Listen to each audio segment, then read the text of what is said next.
ଶୁଣ ପିଲାମାନେ, ମୁଁ ତୁମକୁ ଆଜି ପଢ଼ଉଛି କ'ଣ ସପ୍ତପିଢ଼ିର ଭୂଗୋଳ। ଆଜି ମୁଁ ପଢ଼େଇବି କ'ଣ ସାମୂହିକ ବାୟୁ ପ୍ରଭାବ। ଆମର ବାୟୁ ଅଛି କ'ଣ, ଗୋଟେ ହେଲା ସମୁଦ୍ର ବାୟୁ, ଆଉ ଗୋଟେ ହେଲା ସ୍ଥଳ ବାୟୁ। ସମୁଦ୍ର ଭିତରେ ଯେଉଁ ବାୟୁ ହେଲା ଇଏ ହେଲା ସମୁଦ୍ର ବାୟୁ, କିନ୍ତୁ ସ୍ଥଳ ଭାଗ ହେଲା କ'ଣ ସ୍ଥଳ ବାୟୁ। ଆ ବିଷୟ ଶୁଣ, ଆମର କ'ଣ ହୁଏ ନା ଏଇଗୁଡ଼ାକ ଆମର ଯେଉଁ ସମୁଦ୍ର ଉପକୂଳ ମଧ୍ୟରେ ଏଇ ଜିନିଷ ଦେଖାଯାଏ, ସମୁଦ୍ର ବାୟୁ ଆଉ ସ୍ଥଳ। ସମୁଦ୍ର ଉପକୂଳ ଅଞ୍ଚଳରେ କେତେ କିଲୋମିଟର ମଧ୍ୟରେ ଦେଖାଯାଏ ନା 25 କିଲୋମିଟର ମଧ୍ୟରେ ଦେଖାଯାଏ। ତେଣୁ ଆମର ଯେବେ ତମେ ପୁରୀ ଯାଇଛ, ପୁରୀ ଯାଇନ, ସେଠି କେତେବେଳେ ତମକୁ କ'ଣ ଶୀତ ବା ଗରମ ଅନୁଭୂତ ହେବ। କାହିଁକି ନା ସବୁବେଳେ ପାଇଁକି ଜଳବାୟୁଟା ସମାନ ରହୁଛି।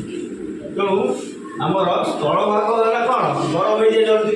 ଗୋଟେ ତ ମନେ ରଖିବ, ଯେତେବେଳେ ସୂର୍ଯ୍ୟ କିରଣ ପଡ଼ିବ ଆଗ ପାଣି ଗରମ ହେଇଯାଏ ନା ଆଗ ଆମର ମାନେ ସ୍ଥଳ ଭାଗଟା ଗରମ ହେଇଯାଏ? ସ୍ଥଳ ଭାଗ ଗରମ ହେଇଯାଏ।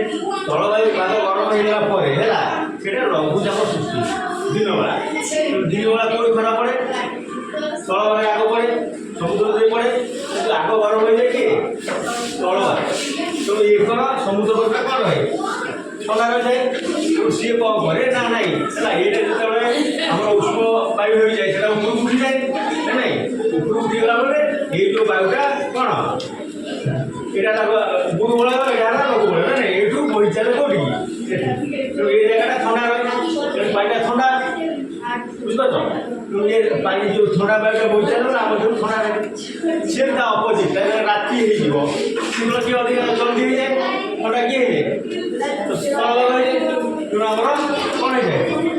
ସମୁଦ୍ର ଭାଗଟା ଗରମ ରହିଥାଏ,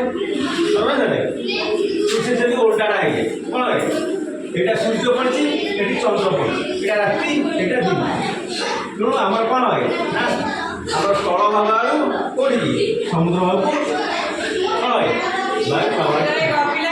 ଇଏ ଆମର କେଉଁଠି ନା ଆର ପ୍ରଭାବ ପ୍ରାୟ 25 କିଲୋମିଟର ରହିଛି।